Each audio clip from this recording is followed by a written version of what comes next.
12-ші аудио мәтін. Тұңғыш академик. Қазақтың тұңғыш академигі Қаныш Сәтпаевтың ерен еңбегі үшін алған көптеген марапаттары бар.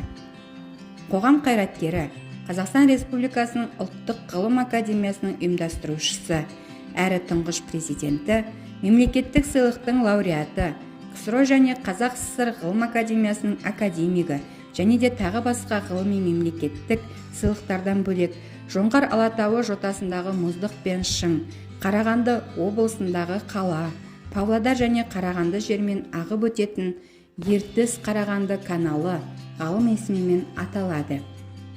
Сонымен қатар Қазақ ұлттық техникалық университетіне, геологиялық ғылымдар институтына, Қазақстандағы бірнеше даңғыл, көше, мектептерге Сәтпаев есімі берілген. Тіпті бүгінде әлем аспанында қазақ ғалымы Қаныш планетасы қалықтап жүргенін біреу білсе, біреу біле бермейді.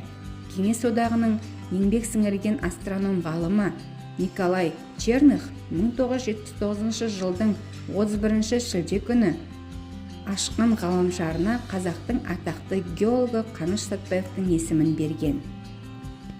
Ғалымның құрметіне Қаратаудағы ванадий кен орны рудаларында табылған Сәтпаевец минералы және академик Сәтпаев гладиолус гүлі аталған.